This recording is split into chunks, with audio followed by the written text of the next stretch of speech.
She is not going back, and that is the end of it."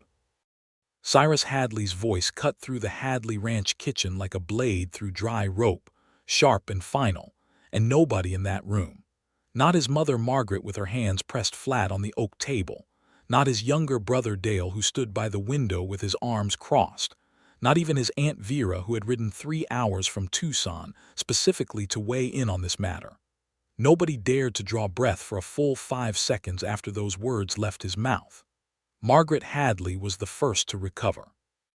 She was a woman built from Arizona dust and sheer determination, and she had buried one husband and raised 2 sons on a cattle operation that would have broken lesser people. She did not back down easily. She pressed herself upright to her full height, which was still half a head shorter than her eldest son, and she looked at him with eyes that mixed genuine fear with genuine fury. "Cyrus Theodore Hadley," she said, low and deliberate, "that woman arrived on this ranch under false pretenses. She carries secrets that could bring the law down on all of us, and you have known her for exactly 11 days. 14, Cyrus said. 14. Margaret repeated the word like it tasted wrong. 14 days, and you are standing in my kitchen telling me she stays. My kitchen, Cyrus said, and there was no meanness in it, only a quiet, immovable fact. My ranch, my land, my decision. Dale shifted against the window frame, the morning light of that October 1883 morning cutting across the sharp angles of his face. He was 24 to Cyrus's 30, and he had always been the diplomatic one, the one who found middle ground, but even he looked uneasy. "Brother," he said carefully, "nobody is saying she's a bad person. We're saying the situation is complicated. Complicated." Cyrus pulled his hat from the peg near the door, turned it slowly in his hands, and looked at each of them in turn. "She came here with nothing but the clothes on her back and a name somebody else gave her to use. She is alone in a territory that does not care one breath about her survival. And you want me to load her into a wagon and send her back to Yuma, where the man who hurt her is waiting." He put the hat on. "No." He walked out. The screen door banged shut behind him, and in the silence that followed, Margaret Hadley lowered herself into her chair and pressed 2 fingers to her temple. Aunt Vera, who had said nothing throughout, which was extraordinary for Vera, poured herself a second cup of coffee and looked out the window at the broad back of her nephew disappearing toward the stable. "Well," Vera said quietly, "I suppose that settles that. But of course, it settled nothing. It only set everything in motion." To understand what Cyrus Hadley was protecting, and why his heart had locked itself so completely around a woman he had known for 14 days, you have to go back 2 weeks. Back to the night the stagecoach broke down on the South Road in a storm that felt like it was trying to scrub the Arizona territory clean off the face of the earth. The Hadley Ranch sat 14 miles south of the small cattle town of Merritt, Arizona, in the fall of 1883. It was not a grand operation by Texas standards, but by Arizona Territory standards, it was substantial. 800 acres of grazing land, a solid stone and adobe main house built by Cyrus's father in 1861, 2 working bunkhouses, a cattle herd that numbered close to 400 head, and a reputation for honest dealing that had been earned the hard way over 20 years of drought, dispute, and difficulty. Cyrus had taken over running the operation 4 years earlier when his father Jonas had died of a fever that arrived in August and refused to leave until it had taken Jonas with it in September. Since then, Cyrus had worked the ranch with the kind of focused, relentless energy that left very little room for anything else. He was not, by nature, an unkind man. His ranch hands, 6 of them, steady and loyal, would have described him as fair, direct, and occasionally too stubborn for his own good. His mother would have said the same thing with somewhat less charity. He had been engaged once, 3 years prior, to a woman from Tucson named Caroline Webb. That had ended when Caroline decided, reasonably enough, that she wanted to live in a city with paved streets and a proper opera house, and that no amount of love for Cyrus could make her want to live on a cattle ranch in the scrub desert. They had parted with no great bitterness, only a mutual acknowledgement that wanting different lives was not a moral failing, and Cyrus had redirected himself entirely toward the ranch and said very little about loneliness to anyone, because that was not the sort of thing he discussed. He was checking fence line on the south boundary on the evening of October 2nd, 1883, when the sky turned the particular green-gray color that meant genuine trouble, and he had just turned his horse Pilgrim toward home when he heard it, a woman's voice, somewhere in the scrub to his left, calling out not in panic exactly, but in the tight, controlled way of someone who was keeping panic contained by sheer willpower. "Hello, is someone there? I require some assistance if you would be so good." He pulled Pilgrim up and pushed through the mesquite toward the sound, and that was how he found Esther Merritt. She was standing beside an overturned travel trunk in the middle of nowhere, 20 yards off the south road, rain beginning to fall in sideways sheets, holding a carpet bag in both arms like it was the most important thing she owned, which he would later learn it essentially was. She was soaked through already, dark hair plastered to her face, and she was wearing a traveling dress that had been decent once but was currently so caked with Arizona mud that the original color was anyone's guess. She was not, Cyrus noticed in that first moment and then tried immediately to unnotice, beautiful in any conventional sense. Or rather, she was beautiful in a way that had nothing to do with convention and everything to do with the particular quality of her eyes, which were gray-green and direct, and currently assessing him with the kind of calm wariness of someone who had learned the hard way not to trust first impressions. "Good evening," Cyrus said, because he could not think of anything else. "Good evening," Esther said, with an absolutely straight face, as if they were meeting in a parlor and not in a rainstorm in the middle of the Arizona desert. "I don't suppose you know where the nearest town is." 14 miles north, he said. "The stagecoach. Axle broke," she said. 3 miles back. The driver went for help. That was 4 hours ago." Cyrus dismounted and looked at the trunk. It was a solid leather travel trunk, heavy, and it had fallen from the road embankment and was now half submerged in the reddening mud of the flash runoff beginning to gather along the roadside. "Where were you headed?" he asked, reaching down to get a grip on the trunk handle. There was a pause, brief, barely a half-second, but he caught it. "Maravard," she said. "You have people there." Another pause, shorter this time, as if she'd anticipated the follow-up. "I have a situation to resolve," she said carefully. He got the trunk upright and dragged it to higher ground, then looked at the sky, which was making promises it fully intended to keep, and then at this woman standing in the desert with her carpet bag and her careful answers, and he made the practical decision that a man with any decency was bound to make. "The Hadley Ranch is 2 miles east," he said. "You can ride Pilgrim and I'll walk alongside. We'll get you dried out and feed you supper, and in the morning we'll sort out your trunk and get you to Maravard." "That's very kind," she said, in a tone that suggested kindness was something she had learned to be cautious about. "It's practical," he said, which for some reason made her smile for the first time, just briefly, just enough to change the entire landscape of her face. "What's your name?" She looked at him directly. "Esther Merritt," she said. "Cyrus Hadley," he said. And that was the beginning of everything, though neither of them would have identified it as such in that particular moment in the mud and the rain on the South Road in October of 1883. Margaret Hadley had accepted the stranger's presence with the tightly managed grace of a woman who understood frontier hospitality as a genuine obligation, even when it was inconvenient. She had set Esther up in the spare bedroom, the one that still had a proper bed frame and a washstand, and had provided dry clothes from a trunk of her own that she'd been saving for the church donation box, and had put a bowl of beef and vegetable stew in front of her that Esther ate with a focused, quiet efficiency that suggested real hunger rather than mere appetite. Cyrus had watched her from across the supper table when he thought she was looking at her bowl. He could not have explained exactly what he was watching for. Inconsistency, maybe. Some wobble in the careful composure she maintained.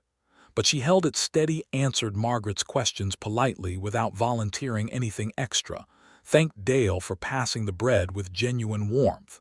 And when the meal was done, she helped clear the dishes without being asked, which Margaret noted and which registered in some way Cyrus couldn't quite articulate. It was only later, when he was checking the horses in the stable before bed, and he heard the soft creak of the spare room window opening above, and then heard, very faintly, the sound of someone crying, not dramatically, not loudly, but in the muffled, controlled way of someone who had been holding it in for a very long time, that he understood the composure was costing her something. He stood in the dark stable with one hand on Pilgrim's neck and did not move for several minutes, and felt something shift inside his chest that he couldn't quite name. He didn't mention it to anyone. He didn't mention it to her. He simply made sure the next morning that there was hot coffee ready when she came to the kitchen at 6, and he handed her a cup before she could ask for one, and something passed between them in that small transaction that was wordless and irreversible. She had planned to stay one night. She stayed because of the mud, first. The South Road was impassable for 2 days after the storm, turned into a red-brown river of wet clay that would swallow a wagon wheel to the axle. So she stayed, and she was not the kind of person who could sit idle while others worked. She asked Margaret what needed doing, and Margaret, who had reserves of skepticism regarding strangers that ran deep, gave her the most tedious task available, which was mending a pile of ranch hand shirts that had been accumulating since August. Esther sat in the good light of the kitchen window and mended them with the practiced hands of someone who had done sewing since childhood, and she was fast, and her stitches were small and even, and Margaret watched this from the corner of her eye and said nothing, but recalibrated slightly. On the second afternoon, the road still impassable, Cyrus came into the kitchen to find Esther had somehow also made lunch for all 8 people on the property using what she'd found in the pantry, and had added a spice combination to the beans that made Dale eat 2 helpings, and asked with genuine bewilderment what she had put in them. "Cumin and a small amount of dried chili," she said. "I learned it from a woman in New Mexico 3 years ago." "You were in New Mexico?" Cyrus asked, more interested in the geography than the cooking technique. "For a time," she said, and there was that careful brevity again, that habit of answering the question asked and nothing beyond it. Cyrus decided that second day that he was going to stop treating her presence like a temporary inconvenience and start paying attention. Not because he had formed any specific intentions. He was not, by nature, a man who formed intentions quickly about anything, which was both his great strength and his occasional failing. But because there was something about Esther Merritt that felt significant in a way he could not dismiss, and he had learned over 30 years to pay attention to that feeling when it arrived. He asked her, the following morning, if she'd like to ride out to see the south pasture, where the cattle were being moved to new grazing ground. He framed it as practical. She was here. The road was still doubtful. She might as well see the operation. She agreed in the same practical spirit, and he saddled a gentle mare named Tuesday for her, and they rode out in the early light when the desert smelled of wet sage and everything looked freshly made. She could ride. She rode properly with good posture and quiet hands, and she read the terrain with a horse person's instinctive scanning of the ground ahead. He noticed this. She noticed him noticing. "My father had horses," she said when he looked over. "A small ranch in Missouri when I was young, before things changed." "What changed?" he asked. She was quiet for a moment, watching a hawk turn on the thermals above the East Ridge. "He died," she said simply, "and after that things changed." He didn't press. He had learned that pushing for more than a person was ready to give was a reliable way to get less. So he just rode alongside her in the morning quiet, and when a coyote broke from cover near the dry creek bed and spooked Tuesday slightly, Esther handled it smoothly without any drama, and Cyrus felt something he had not felt in a long time, the specific pleasure of comfortable company. On the 4th day, the road dried enough to travel, and Esther Merritt began to prepare her things. And Cyrus found that he was looking for reasons to keep her at the ranch for another day without having any logical justification for it whatsoever. He managed it by genuinely discovering, not inventing, that the spring on the north boundary needed clearing out and that he needed every available hand to move a section of the herd before the afternoon, and that he could not in good conscience put her on the wagon to Maryvard until the afternoon supply run, which went on Tuesday, not Monday. This was technically true. He was not proud of how he had arranged his thinking to make it true. During those first several days, he pieced together a partial picture of Esther Merritt from the fragments she let fall, not through direct questioning, because she deflected direct questions with a smooth expertise that he found both frustrating and, privately, impressive. But she let things slip in the way that people do when they are genuinely exhausted, and when the environment around them feels, despite all rational caution, safe. She was 26. She had been born in Missouri, moved twice as a child after her father's death, had spent several years in New Mexico, and then moved east briefly before her current situation had brought her to Arizona. She had worked as a seamstress, a cook, a housekeeper, and at one point as a bookkeeper for a dry goods merchant who had, in her words, proven to be dishonest about more than his accounting. She read voraciously.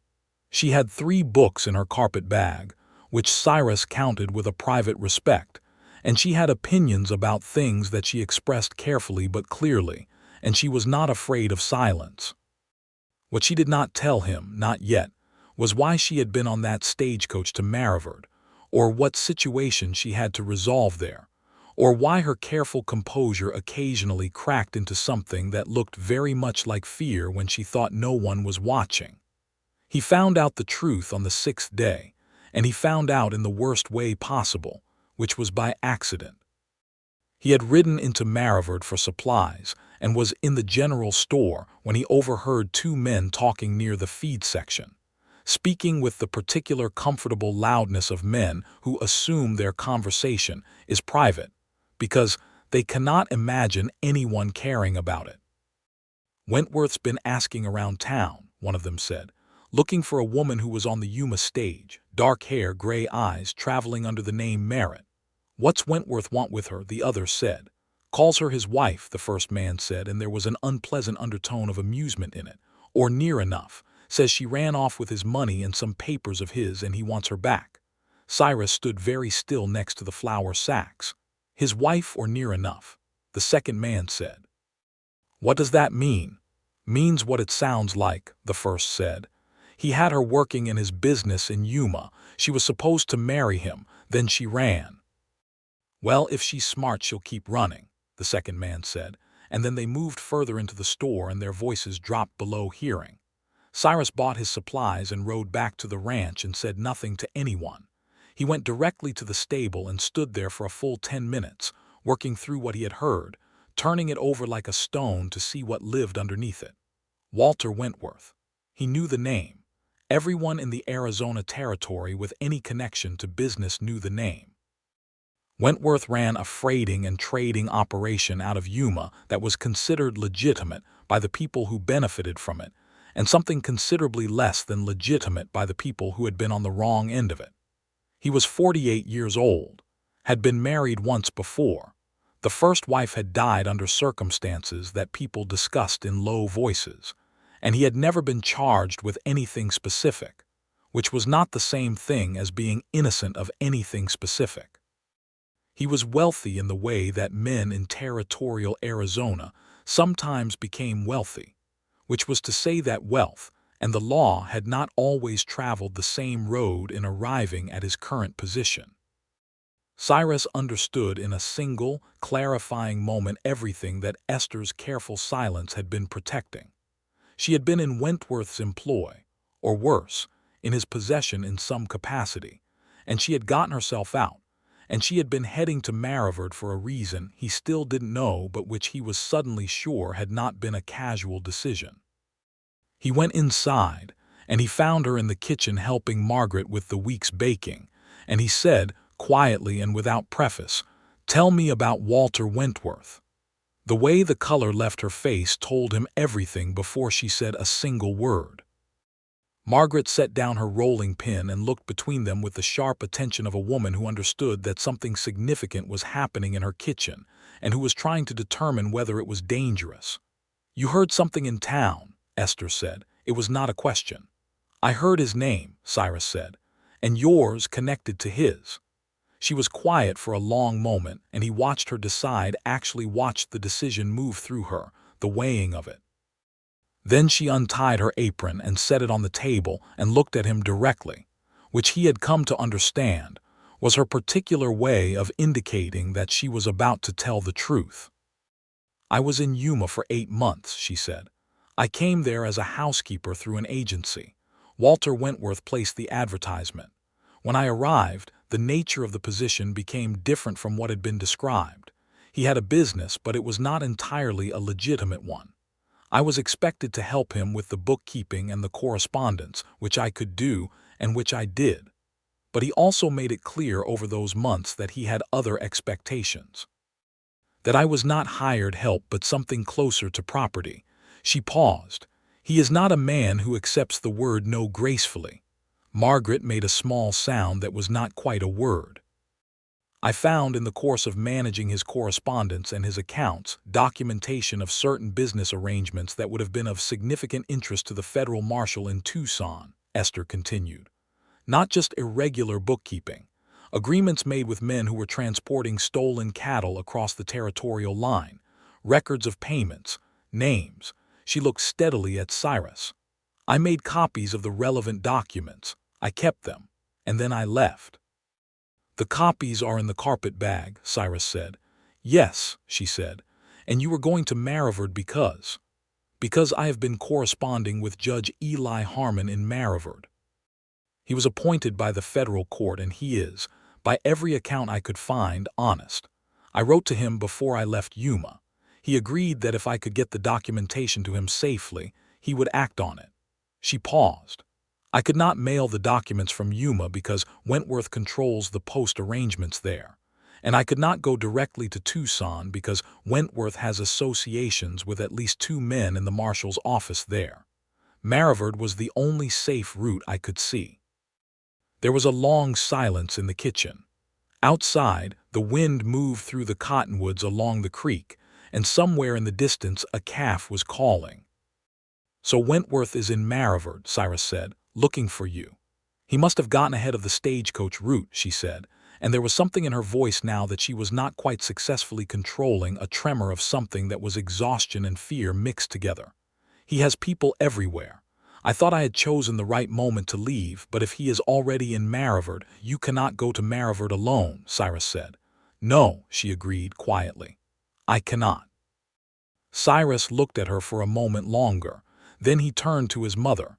"She stays here," he said, "until we can figure out how to get those documents to Judge Harmon safely."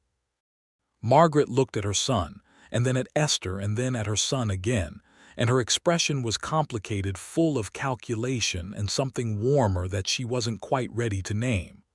"I'll put more water on," she said finally, and turned back to the stove. That was day 6.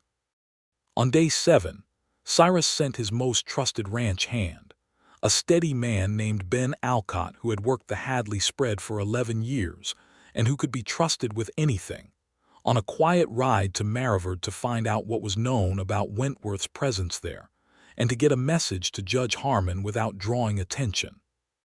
While Ben was gone, the ranch continued its rhythms, and Esther Merritt settled into those rhythms with an adaptability that seemed to come from genuine rather than performed competence.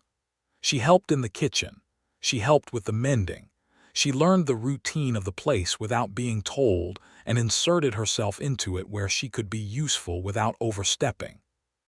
And she spent her evenings on the porch in the last of the October light, reading from one of her 3 books, and on the second evening Cyrus came and sat in the other chair with his own reading, which was a 3-month-old copy of the Rocky Mountain News that he'd already read twice, and they sat in a comfortable silence that felt entirely natural and was, simultaneously, anything but. "What are you reading?"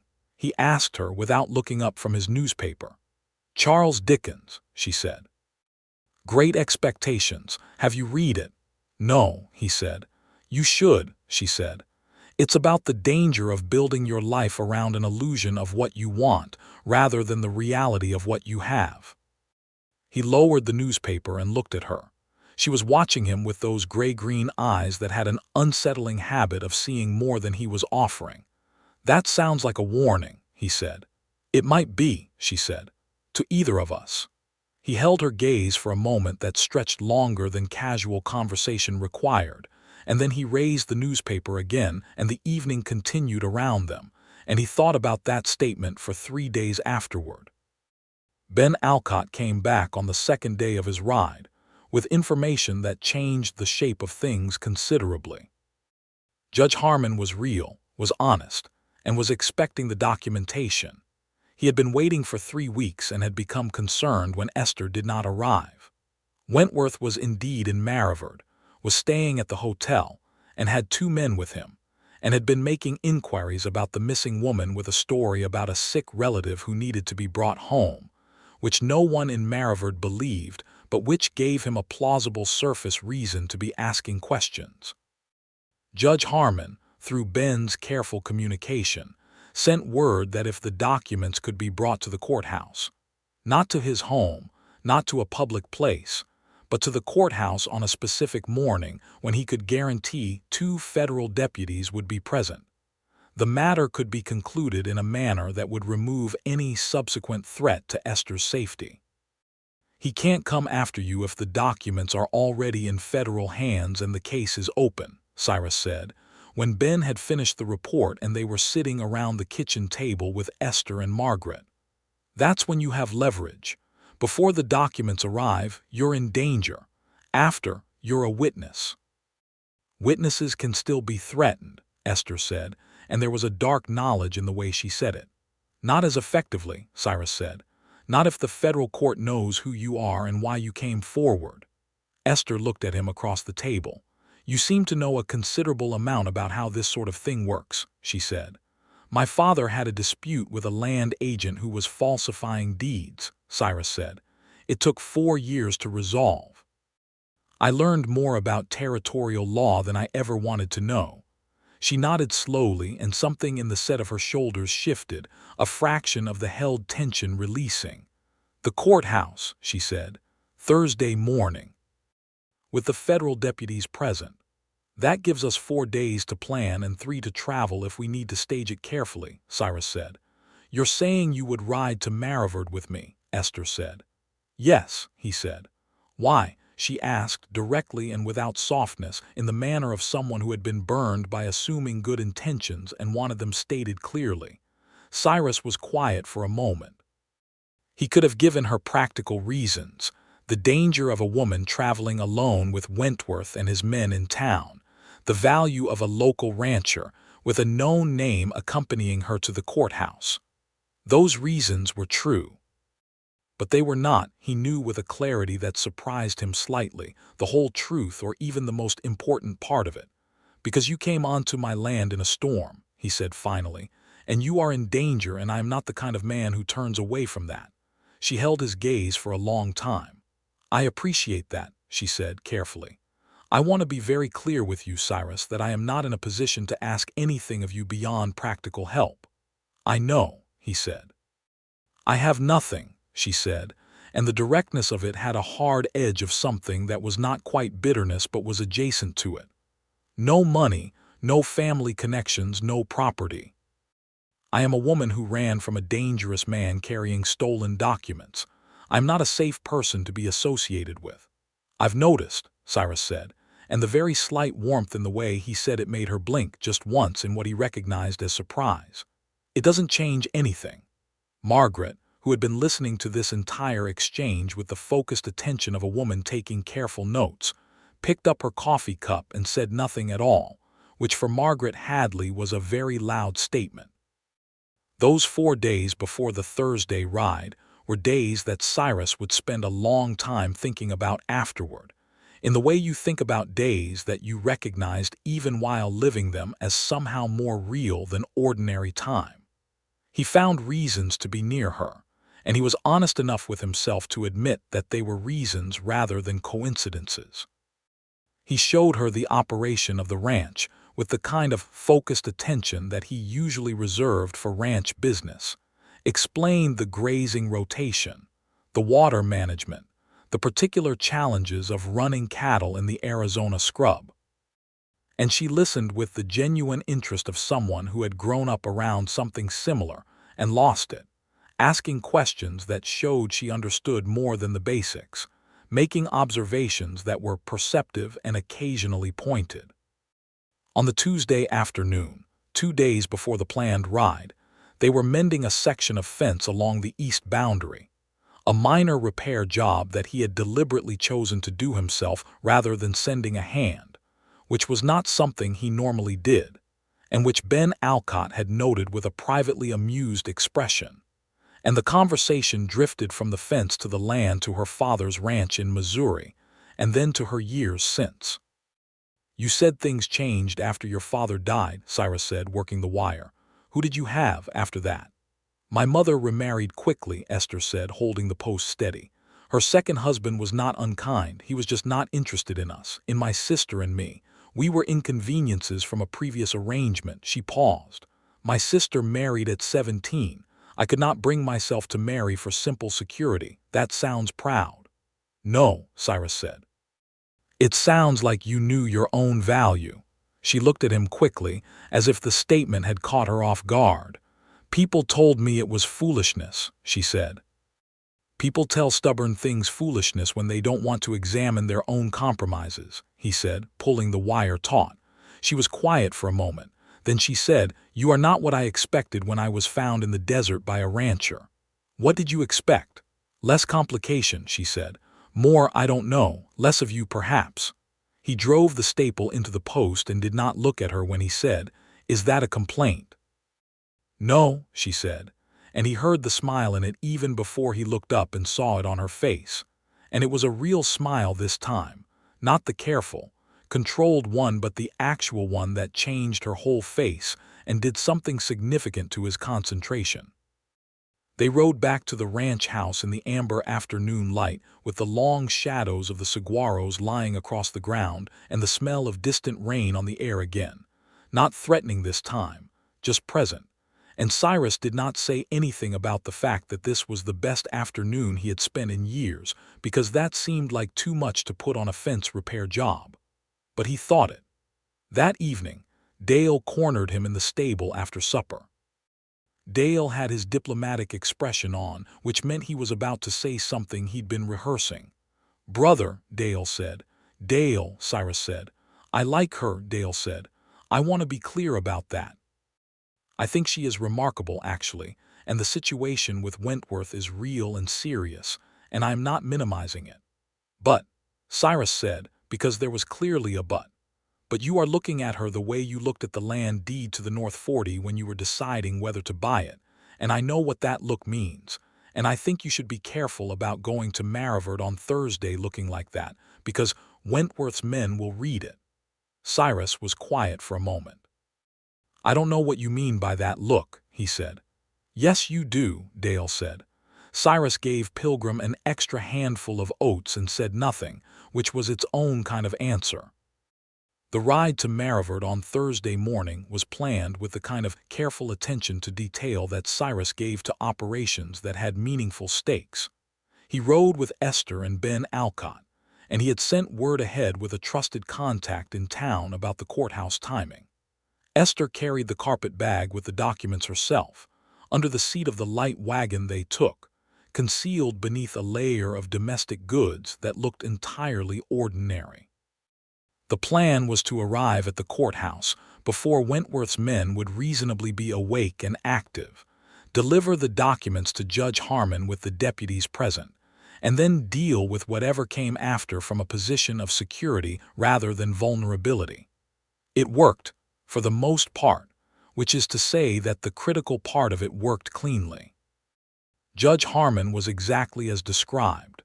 A lean, gray-haired man of about 60, with a deliberate manner and an obvious integrity that expressed itself in the way he read the documents Esther placed before him, with a focused, methodical seriousness that communicated he understood their weight. "These are substantial," he said after 15 minutes with them. "Very substantial, Miss Merritt. You took considerable risk in obtaining and transporting these."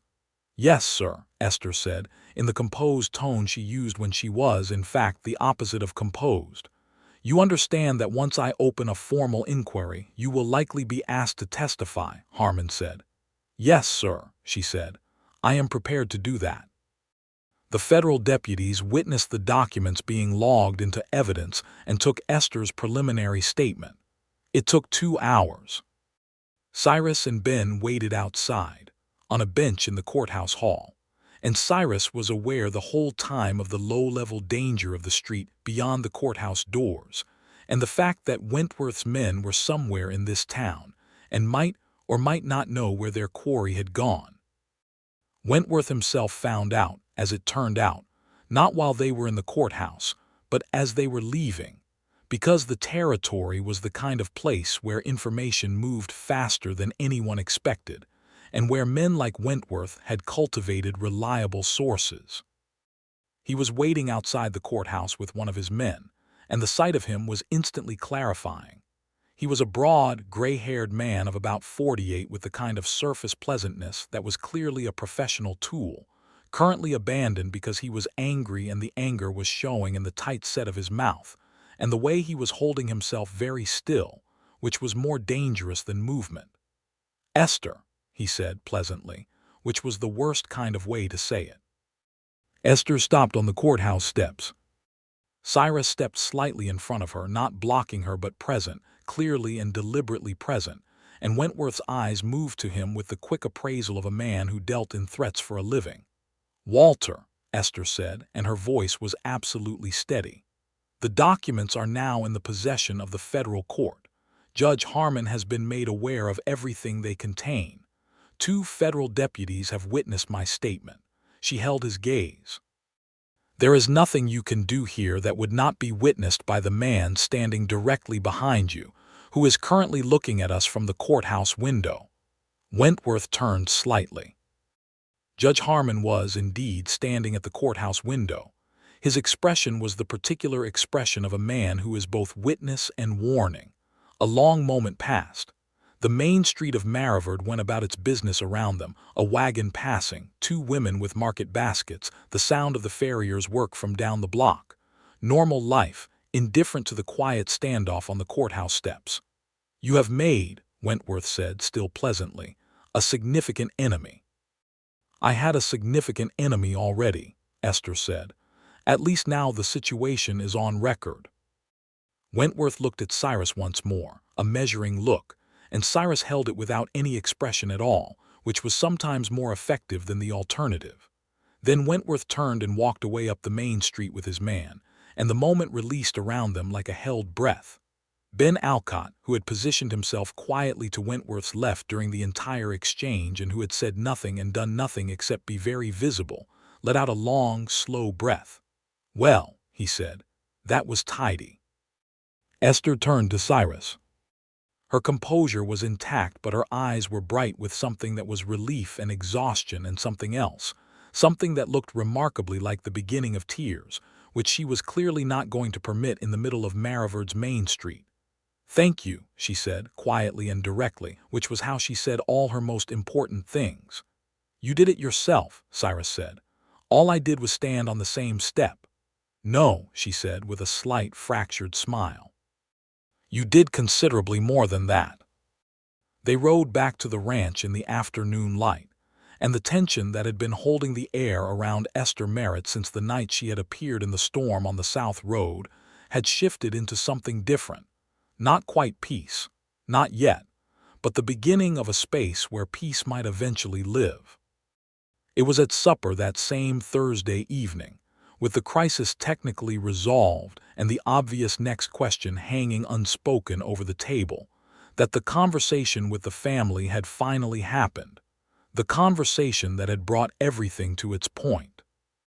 Margaret had raised the question first, after the dishes were cleared, and Vera, who had arrived that afternoon specifically, because she had been told by Margaret via a letter sent with a hired rider that something significant was happening at the Hadley ranch, and Vera was constitutionally incapable of not involving herself in significant events, had settled in with her coffee and her opinions. "Now that the matter with Judge Harmon is settled," Margaret had said, directing it at Esther but watching Cyrus, "what are your plans?" Esther had looked at her with clear, steady eyes. "I had planned to continue to Tucson," she said. "I have a contact there who may be able to help me find work and lodging until the legal matter is fully resolved." "Tucson," Margaret had repeated. "I would not wish to impose further on your hospitality," Esther had said, with a careful dignity that was clearly costing her something. "You have all been remarkably generous." "Tucson is still Wentworth territory," Cyrus had said from his end of the table. "Cyrus," Margaret had said. "It's a fact," he'd said. "His freighting operation has partners in Tucson. She would not be safer there." "She cannot simply remain here indefinitely," Margaret had said, and her tone had been complicated, not cruel, but protective of something that Cyrus was now clearly a threat to, which was her son's equilibrium and possibly her own careful management of the ranch's public situation. And that was when Aunt Vera had put her coffee cup down with a small, decisive click and said, "Well, Margaret, if the boy is going to be sensible about it, which he clearly is, you might as well let him be sensible about it." "I beg your pardon," Margaret had said. "Anyone with functional eyes can see that your son has not been this awake since Caroline Webb went back to Tucson, and that this young woman is smarter and more capable than anyone we have sat at this table in the last several years, and that the situation she is in is dangerous and real and not of her making." Vera had looked at Esther directly. "You are welcome to stay, child, and if my nephew has any sense he will give you a reason to want to." Esther had gone slightly pink, which Cyrus had noticed and filed carefully. Margaret had then entered into a prolonged expression of concern that covered all the practical and social objections she could marshal, and Dale had added his diplomatic complications, and the conversation had escalated, as family conversations do, to the point where it was no longer really about practicalities, but about everyone's feelings and fears and unspoken things, until Cyrus had said, quietly and finally and with the absolute certainty of a man who has decided something that is not going to be undecided, "She is not going back, and that is the end of it." And then he had walked out. He stood in the stable for 20 minutes, and then he heard the door and Esther was there, having followed him, which he had not expected. "You did not consult me," she said. He turned to face her. She was holding a lantern and her expression was not angry exactly, but it had that quality of directness that meant she was about to say something important. "No," he said. "You're right, I didn't. I am not a problem to be solved," she said. "I am not livestock to be kept on your property because the alternative is dangerous." "I know," he said. "Then why—" She stopped, and he could see her working it through, the way she did when she was thinking instead of reacting. "Because I want you to stay," he said, "and I have wanted that since the morning after the storm, which I am aware is not a long time, and I have no right to want it on your behalf without asking. So," he looked at her in the lantern light, which was yellow and warm and turned the stable into something almost like an entirely different kind of place. "I am asking, would you consider staying?" She was quiet for a long time. The horses shifted in their stalls. Somewhere outside a screech owl called once. "You know almost nothing about me," she said. "I know more than you think," he said, "and what I know I respect." "I have nothing," she said again, with that direct, unsentimental quality. "You have yourself," he said, "which is, from what I have observed, considerable." Something moved through her face that was complex and quick, and he only half caught it, something between the impulse to cry and the impulse to laugh, held together by the considerable will she applied to everything. "Cyrus," she said, "if I stayed here, your family's objections would be—" "My mother will come around," he said. "She already has, partially, whether she knows it or not. Dale has liked you since the common beans. And Vera is already on your side. That is a very confident reading of a family that does not know me. My mother respects competence above everything else, he said. She has watched you for 2 weeks. She knows competence when she sees it. Esther set the lantern on the stable shelf and looked at him with those direct gray-green eyes. I want to be clear, she said slowly, that I am not staying because I have nowhere else to go. I refuse to make a decision of this kind on that basis.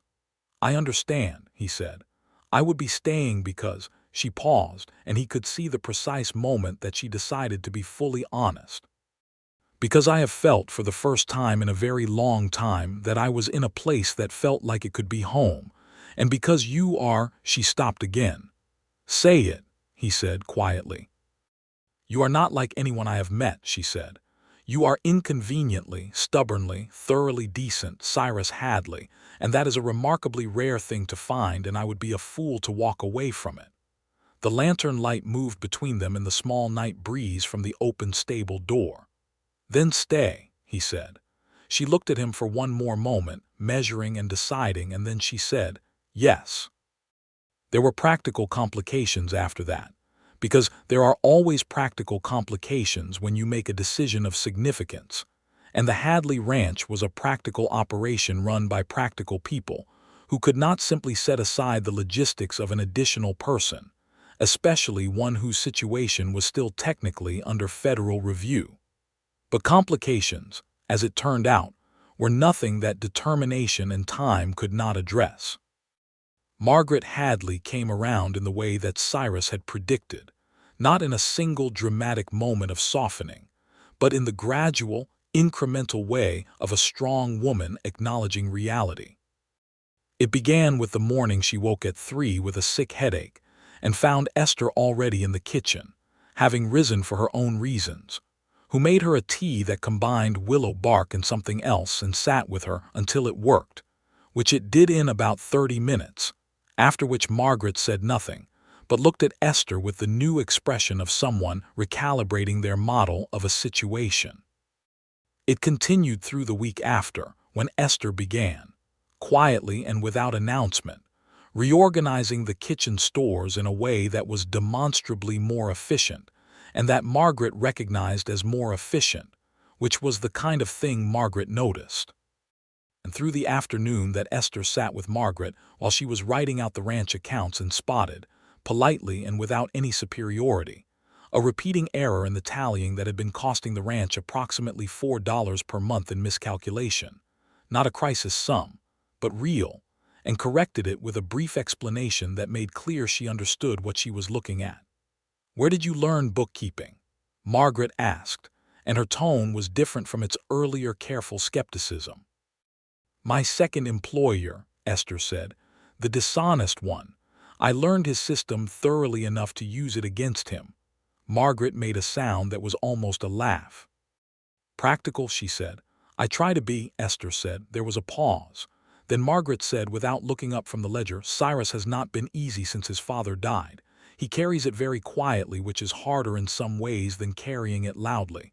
He needs someone who doesn't require him to explain things. Esther looked at the older woman. No, she said gently. He doesn't explain things, he shows them. Margaret looked up. Yes, she said. That is exactly right. She looked at Esther for a moment with something that was not quite warmth and not quite approval, but was the specific expression of a woman opening a door a careful inch. Then she went back to the ledger. You should double-check the column on page 7 as well. I think it may have the same problem. Dale's conversion had been earlier and simpler. He had liked her since the common beans, and had decided within a week that she was the best addition to the household since they'd gotten the second cast-iron stove, which was Dale's particular way of expressing enthusiasm. He teased her gently, and she gave it back in kind, which was exactly the right response as far as Dale was concerned.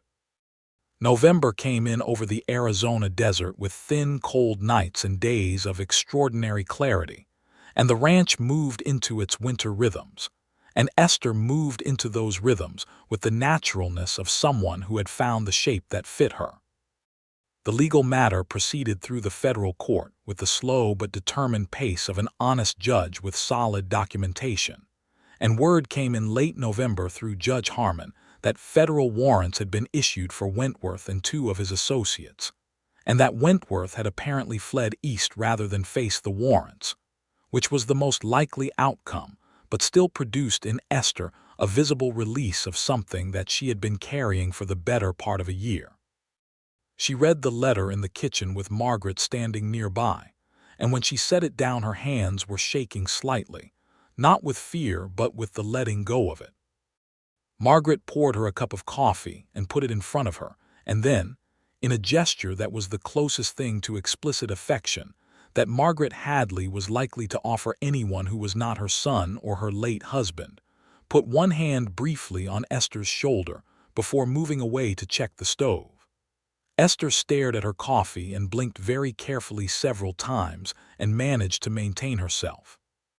Cyrus had been present for the reading of the letter, and he watched all of this with the particular quality of attention that he had been applying to Esther Merritt since the storm on the South Road, close, steady, and wanting to understand what was underneath what was visible. When she had composed herself, he said quietly from the kitchen doorway, "It's done then. The worst of it," she said. "I will still need to testify when the case comes to trial, but the danger," she paused, "the immediate danger is gone." He nodded. Then he said, "I have been meaning to ask you something." She looked at him with those gray-green eyes. "Ask," she said. "Would you be willing to ride out to the south boundary tomorrow? I want to show you the section of land I'm thinking about developing for the spring expansion." She tilted her head slightly. "You want to show me the land?" "Yes," he said. "That is not what you were meaning to ask," she said. He smiled at that, a real one which came slower and more rarely than most people's, but which was correspondingly more valuable when it arrived. "No," he admitted, "but the land question is real, and the other thing I'm going to ask you I would rather ask you away from this house with everyone in it." She looked at him steadily for a moment. Then she said, "What time tomorrow morning?" "6," he said. "I'll be ready," she said. They rode out the following morning in a cold, clear sunrise that painted the desert in shades of rose and gold, and turned the distant mountains a blue so intense it seemed almost invented. The horse's breath misted in the cold air, and the ground was silver with early frost on the grass, which would be gone by 8 but was, in the moment, extraordinary. Esther rode Tuesday again, the gentle mare, who had become something like her particular horse over the weeks, and they rode in the companionable silence they had established, not the silence of people with nothing to say, but the silence of people comfortable enough not to need words as filler. He showed her the south section, genuinely walked her through the plan for the spring expansion, the new grazing rotation, the water source he'd identified on the east end of it, and she listened with genuine attention and asked questions that made clear she understood the practical dimensions of it. She had grown, over November, into the operation of the ranch in a way that went beyond helping with household tasks. She understood the cattle management, the land use, the economic calculations that underpinned the whole thing. She had a head for it, and Cyrus had come to rely on her thinking in a way that had happened naturally, without either of them marking the precise moment it began. They sat on a flat rock overlooking the south section in the warming mid-morning light, and Cyrus was quiet for a moment, looking out at the land that he had been working for his entire adult life and that he intended to work for the rest of it. And then he turned to her and said, without preamble, because that was how he operated, "I would like to marry you, Esther, if you are willing." She looked at him. The morning was very clear and very still around them. "I'm not asking because the situation is resolved, and it's the conventional next step," he said. "I'm asking because I want you here, and I want you here permanently, and not as a guest or a complication, but as my wife and the person I build this with." He paused. "I am not an easy man. I have been told I am too stubborn and not sufficiently communicative, and that I care too much about this ranch at the expense of other things. Those are fair criticisms, and I am working on them, some of them, and some of them I am probably not going to change much because they are constitutive of who I am. But I will be honest with you always, and I will not use you as property or as convenience, and I will value what you bring to this life in every form it takes." Esther looked at him throughout all of this with an expression he could not entirely read, which was unusual because he had gotten fairly good at reading her. "You have been stubborn and insufficiently communicative from the start," she said at last. "Yes," he said. "You decided something about this situation well before you were willing to say so out loud," she said. "Yes," he said again. "You told your family I was not going back before you asked me if I wanted to stay," she said. He had the grace to look slightly rueful about that. "Yes," he said, "that was not my most diplomatically accomplished moment." "No," she agreed. Then she was quiet for a moment, looking out at the south section with its frost-dried grass and its blue sky and its enormous, indifferent beauty. "Do you know what I thought about on the night of the storm, after you brought me to the ranch and gave me supper and showed me to the spare room?" "No," he said. "I thought about the fact that I had been moving for 2 years without ever feeling like I was moving toward something," she said. "Only away from things. And I was so tired of moving away." She looked at him. "And then this happened, and it frightened me, how quickly it felt like moving towards something. I kept telling myself it was gratitude or dependence or a survival instinct attaching itself to the nearest source of safety." And he said, "And it isn't any of those things," she said, quietly and directly, in the manner of someone stating a fact they have tested thoroughly and found solid. "It is just you, which is its own kind of terrifying, but a different kind." She looked at him steadily. "Yes, Cyrus, I will marry you." The desert was very quiet around them for a moment, the kind of quiet that is not empty but full. He reached out and took her hand, which was the most explicit gesture of physical affection he had offered her in all the weeks since the storm, and her fingers wrapped around his, with a sureness that made something in his chest feel like a door swinging open after a long time closed. "Thank you," he said, which made her laugh, a real laugh, full and surprised, and that was the sound he thought he would remember best from this particular morning, that laugh in the cold, clear air over the south pasture. They came back to the ranch house at midday and walked into the kitchen where Margaret was making bread, and Dale was at the table with the winter supply inventory. And Cyrus said, "We are going to get married," with the same tone he might use to announce a decision about fence repair. And Dale erupted from his chair with a volume of enthusiasm that startled the dog. And Margaret turned from the bread board and looked at her son and then at Esther. And her face did something that it took a long moment to complete, moving through several expressions and arriving at one that was not quite what she expected of herself, which was uncomplicated warmth. She crossed the kitchen and held out both hands to Esther, and Esther took them, and Margaret said, "Welcome truly," in a voice that was lower and more genuine than her usual register. And that was that. Vera, when informed by urgent letter, replied within a week with a note that said simply, "I told you so, Margaret," and included a recipe for wedding cake that she had obtained from a cook in Tucson, and which was reported to be exceptional. The wedding was held at the Maraverd Church on the 14th of December, 1883, on a day of thin winter sunlight and cold, pure air. The ceremony was performed by the circuit preacher who made Maraverd on his second Tuesday rotation, a kind-faced man named Reverend Bowles, who had been doing this long enough to recognize a genuine union when he was officiating one, and who was personally moved, though he kept this professional. Esther wore the dress that Margaret and Vera had spent 3 weeks constructing from a bolt of deep green wool that Cyrus had bought from the Maraverd dry goods store on his November supply run, without mentioning why to anyone, simply saying he was making a purchase, which everyone understood perfectly, and no one commented on directly because that was how things were done. It was the most beautiful dress Esther had owned since her father's ranch years, and she stood in the small church in the winter light and looked like someone who had arrived at a place she had been traveling toward for a long time without knowing its name.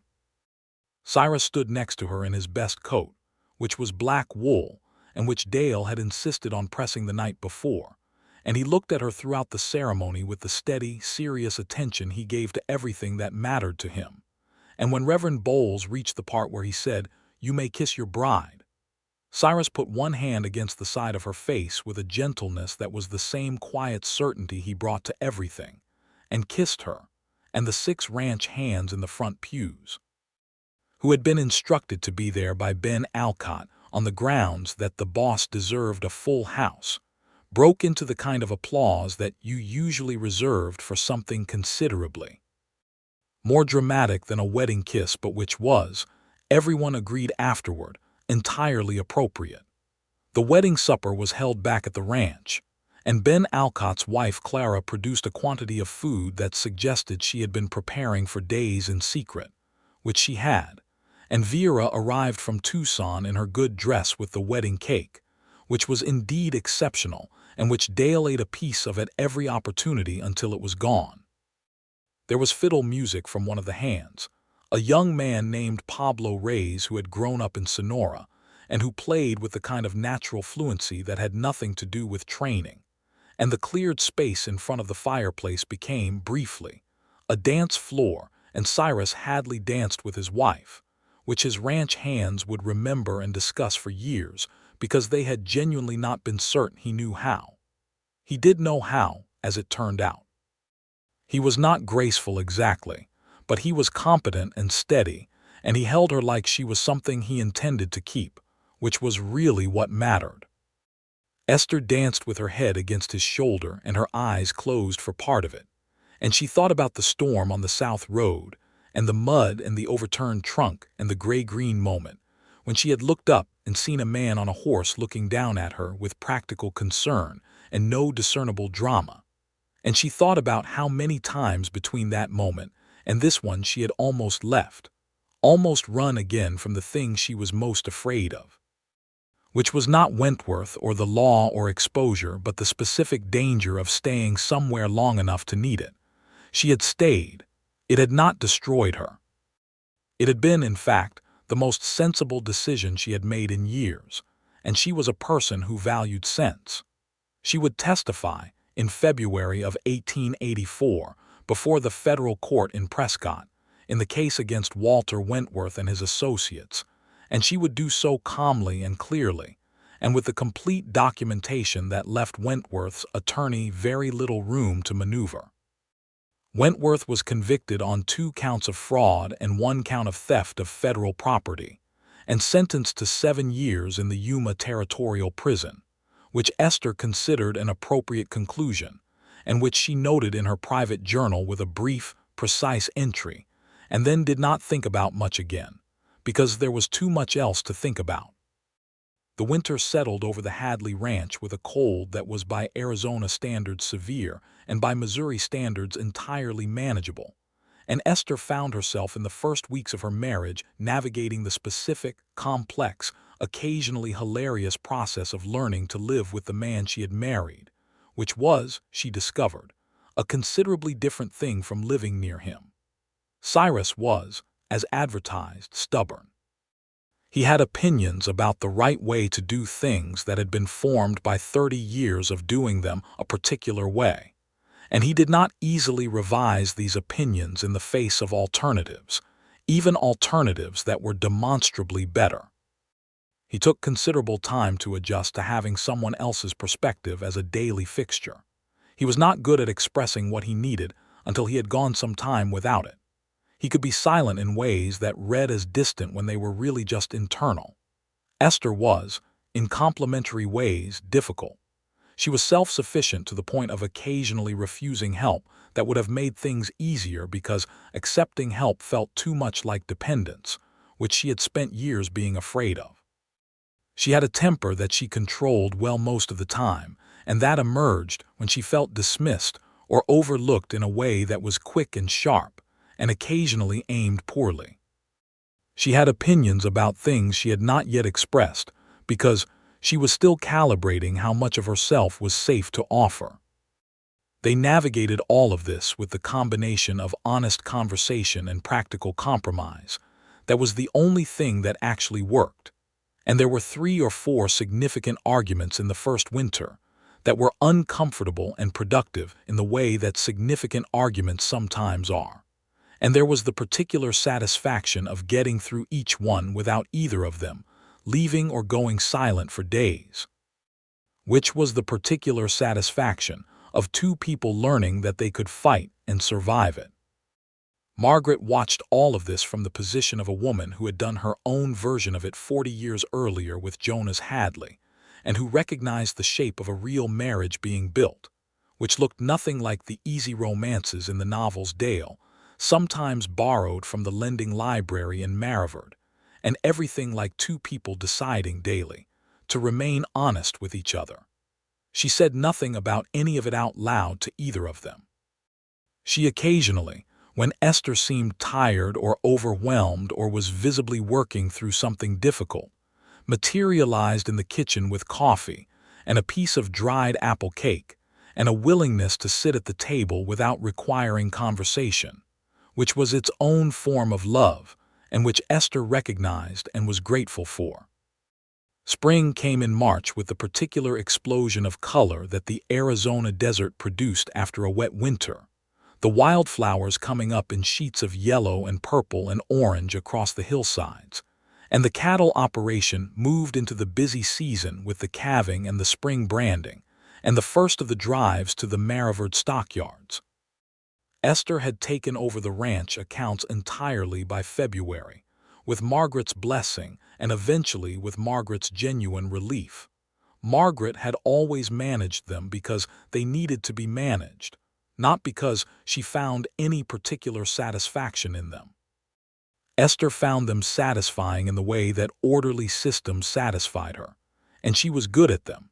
And she began also to correspond on behalf of the ranch with the cattle buyers and the supply merchants in a way that improved several of the existing arrangements, with a directness that the buyers found somewhat unusual in the correspondence of a cattle operation, but that they respected because it was efficient. Cyrus watched her take this on with the steady, private warmth that was how he expressed most of his deepest feelings, and one evening in early March he said, from across the kitchen table where they were working on separate projects by lamplight, "I want to add your name to the property deed." She looked up from the account book. "It's your operation as much as mine," he said. "Has been since January, honestly." She looked at him for a moment. "You don't have to do that," she said. "I know," he said. "I want to." She held his gaze for another moment, and then she said, "All right," in a voice that was quieter than her usual register, and went back to the accounts, and he went back to the supply inventory, and the lamp burned between them in the warm kitchen, and outside the coyotes called across the spring desert, and the Hadley ranch went on being what it had always been and something more. In June of 1884, Esther told Cyrus that she was expecting a child, in the direct, factual manner in which she delivered all important information, watching his face as she said it to calibrate his response. What she saw there was not what she had been even slightly concerned about: no complication, no retreat, nothing guarded or uncertain. What she saw was something that moved through him quickly and completely, something that for Cyrus Hadley was the equivalent of another man's open, undignified joy, which was to say that he was still and quiet for about 5 seconds, and then he crossed the kitchen in 3 steps and gathered her carefully against him as if she had become suddenly, valuably fragile, which she found both touching and slightly exasperating. "I am not made of glass," she said into his shoulder. "No," he agreed, not releasing her. "You are made of something considerably more durable." She pressed her face against his chest and let herself be held, which was still, 7 months into this marriage, something she had to consciously permit rather than instinctively allow. But she was getting better at it. The pregnancy proceeded with the indifference to drama that characterized most things Esther undertook. She was occasionally ill in the early months, and set this aside with the practical management she applied to all inconveniences. And she continued working the accounts and the ranch correspondence, and helping with whatever needed doing, until the physical realities of late pregnancy made certain tasks impractical. At which point, She moved to the tasks that were practical and left the others to people who could manage them, with minimal fuss. Margaret, who had delivered 2 children in the same house under considerably less comfortable conditions. Jonas had been on a cattle drive when Dale was born, and had returned to find his second son, already 3 weeks old and entirely unremarkable, was a calm and experienced presence during the pregnancy, and did not hover in the way that some women hovered, because she understood instinctively that Esther needed competent assistance rather than anxious attention. The baby came in February of 1885, on a cold night with a clear sky full of stars, and he was a boy, healthy and substantial, and possessed of a full complement of lungs which he demonstrated with impressive commitment. They named him Jonas Cyrus Hadley, after the man whose ranch had become the foundation of everything, and Cyrus stood in the doorway of the bedroom where Esther lay with the baby and looked at them both with an expression that no one who knew him would have recognized as his, but that was, unmistakably, his, just stripped of the usual careful management, open and unguarded and complete. "He has your eyes," Esther said, looking up at him. "He has your ears," Cyrus said. "That is a very specific observation for 2 hours after birth," she said. "I am an observant person," he said, crossing the room to sit on the edge of the bed, looking at his son with the focused attention he gave to important things. "You are," she agreed. She looked at him, and there was in her expression something that had been building for a year and a half, layered incrementally over the fear and the caution and the habitual self-protection, and was now simply present and unhidden, love, full and uncomplicated and certain. "Cyrus." "Esther," he said. "I want you to know," she said, "that I am not afraid anymore, of staying, of needing this." She looked at the baby and then back at him. "I want you to know that I am exactly where I chose to be, and that I chose it, and that choosing it again this morning is the easiest decision I have ever made." He put his hand very gently on her cheek, the same gesture from the church in December 1883, and held it there for a moment.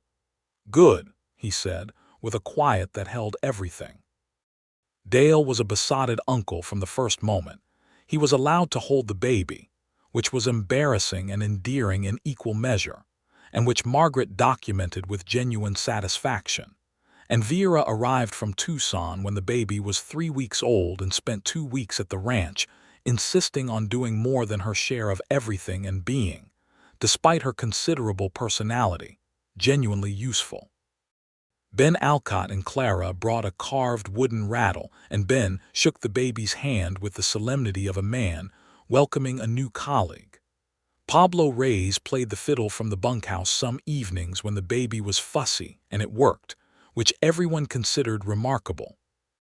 The spring of 1885 was the best cattle season the Hadley Ranch had had in 4 years. The grazing was good after the wet winter. The herd had expanded well, and Esther's renegotiated arrangements with the buyers produced better prices than the ranch had seen since Jonas Hadley's time. Cyrus expanded the south section as planned, bringing 120 acres into rotation, and hired 2 additional hands, bringing the total to 8. The ranch was solid in a way that went beyond survival and into something that felt like genuine flourishing. There were still difficult things. There was a drought scare in the summer of 1885 that required hard decisions about the herd, and 2 months of anxiety about the spring water source on the east section, before the rains finally came in September. There was a dispute with a neighboring rancher named Prescott over fence line that went to the county land office and took 6 months to resolve, and which Esther handled largely by correspondence with a cool precision that eventually convinced Prescott's own attorney to advise his client to settle. There was the loss of a ranch hand, young Tommy Reese, who had worked the ranch since he was 17, to a fever in the fall of 1885, which hit the whole operation hard in the quiet way of a place where people knew each other well, and the loss was real. Cyrus was not easy in the ways that he had told her he wouldn't be.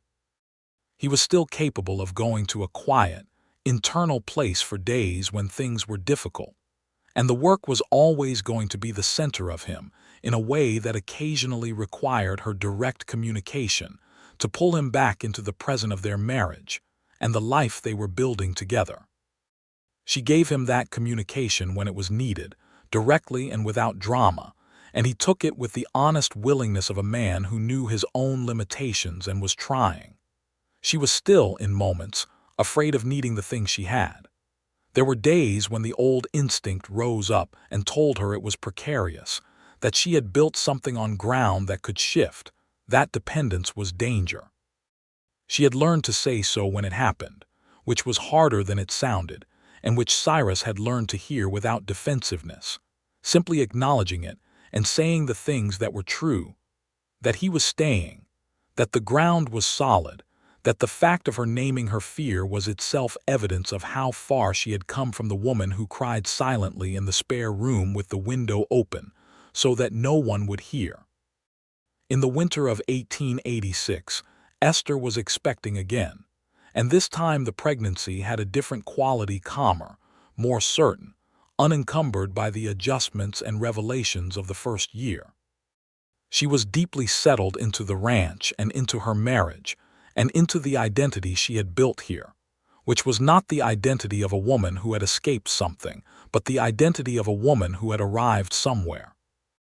Margaret Hadley had become, gradually and without formal announcement, a grandmother in the fullest sense of the term, and Jonas had at 18 months developed the specific skill of making his grandmother abandon her dignified reserve by existing adorably in her vicinity, which he deployed without mercy or awareness.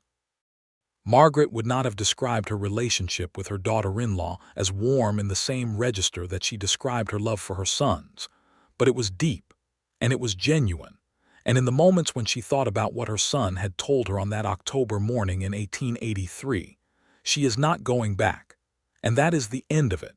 She allowed herself the private satisfaction of knowing that he had been right and she had been wrong, which was not a thing she admitted easily even to herself, but which was absolutely true. The second baby arrived in July of 1886 on a warm evening with the sunset burning orange and gold over the desert, and this time she was a girl, and they named her Clara Margaret Hadley, Clara for Ben Alcott's wife, who had become one of Esther's truest friends, and Margaret for the woman who had fed her stew on a storm night and given her dry clothes, and eventually given her something considerably more important, which was the shape of what a real family could look like. Margaret Hadley, when told of the name, left the kitchen on some pretext and came back with her eyes clearly somewhat brighter than usual and sat down at the table without saying anything for a moment, and then said, with considerable composure, "That's a very fine name." "I'm glad you approve," Esther said, and her voice had something in it that was the warmth of a daughter speaking to a mother, which it was, in all the ways that mattered.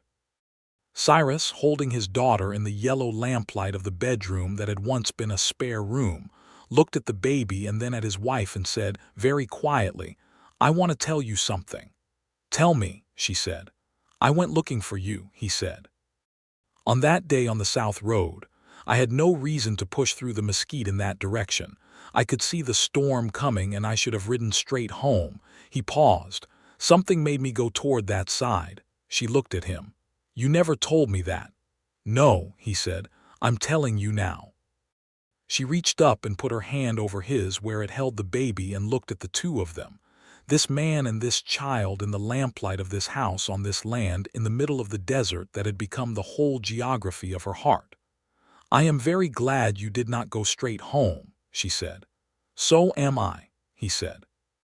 Outside, the Arizona desert lay in the last of the July light, the saguaros standing their ancient watch along the ridgeline, the cattle moving through the south pasture in their slow evening drift toward water, the cottonwoods along the creek whispering in the evening breeze. The Hadley ranch was quiet in the way that a working place is quiet when the day's work is done, not empty, but settled, full. Dale came down from Tucson the following week to meet his niece, and announced with typical Dale enthusiasm that she was the finest Clara Margaret Hadley he had ever seen, which Esther pointed out was not a very competitive field, and which Dale allowed was technically accurate but did not diminish his enthusiasm. He also announced, slightly more quietly, that he had met a woman in Tucson named Rosa Aguirre, whose family ran a shipping business, and that he was considering whether to ask her father a question that required traveling to Tucson to ask in person. And what did Esther think he ought to say? Esther thought about this seriously because Dale's question was a genuine one and he deserved a genuine answer. "Tell her the truth," she said. "Not the managed version, not the practical version, the true thing. People can tell the difference." Dale looked at her. "That is very easy to say when you are not the one saying it." "Yes," she said. "It is always easier to say, but it works." He nodded slowly. "Did Cyrus tell you the truth right away?" "No," she said honestly.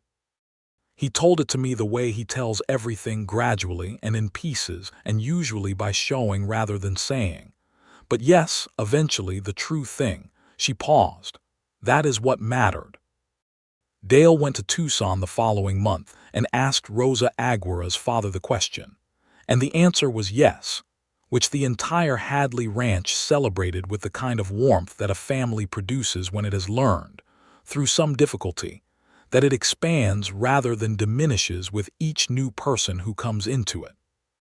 The legal case against Wentworth concluded fully in the spring of 1887, with all sentences confirmed on appeal, and no further action required of Esther beyond the correspondence she had already provided. The final letter from Judge Harmon arrived on a Tuesday morning in April, stating that the matter was resolved and that the court wished to thank Mrs. He corrected in a later line with evident pleasure, Hadley for her courage in bringing it forward. Esther read the letter at the kitchen table with coffee, and Jonas at her feet playing with the carved wooden rattle he had outgrown but refused to relinquish, and Clara in the small cradle that Cyrus had built in the evenings over several weeks out of the good pine from the hardware store in Marivard, working on it with the concentrated patience he brought to anything he was building to last. She set the letter down and looked at her children, and looked at the kitchen she knew by memory, and looked out the window at the morning desert, and at the stable where she knew Cyrus was doing the morning check, and would be in for breakfast in 20 minutes. She thought about the night of the storm, about the dark and the mud and the fear, about the endless exhausting months of moving away from things, about the moment on the flat rock in the south section when she had said yes to a stubborn rancher who had told his family she was not going back without asking her first, which she had never fully forgiven him for, and which had also, against all odds, turned out to be the best thing anyone had ever decided on her behalf without asking. She picked up her coffee cup and she smiled, the real one, the full one, the one that changed everything. Cyrus came in from the stable at 7:20, as she had known he would, and he hung his hat on the peg and came into the kitchen, and his eyes went to her first, as they always did, before anything else. "Good morning," she said. "Good morning," he said, and picked up Jonas, who reached immediately for his hat and went to look at Clara in the cradle, who was awake and studying the ceiling with the intense philosophical concentration of a baby discovering the visual world. "The Wentworth matter is fully closed," Esther said. "A letter came from Judge Harmon." Cyrus looked up. "Finished, finished," she said. He nodded once with the satisfied expression of a man watching a loose end finally tie itself off. "Good." "Yes," she agreed. "Good." He put Jonas down, because Jonas was currently attempting to climb him like a small, determined tree, and came to the table and sat across from her, and they looked at each other in the morning light of the kitchen of the ranch house they both owned, in the life they had both chosen, with their children around them and the work of the day ahead of them and many more years of both beyond that. "What do you need today?" he asked, which was how he started most mornings, practical, present, and genuine. "Coffee and about 20 minutes of quiet before the day begins," she said. "Done," he said, and poured himself a cup and sat with her in the morning quiet of the kitchen. And outside the Hadley ranch spread itself across the Arizona desert in the clear spring light, certain and solid and alive, and everything that had come before this moment. The storm and the danger, and the secrets and the fear and the love that had grown up through all of it like something that could not be stopped, had led here, to this kitchen, to this quiet, to these two people sitting in the particular piece of a life that was genuinely, completely their own.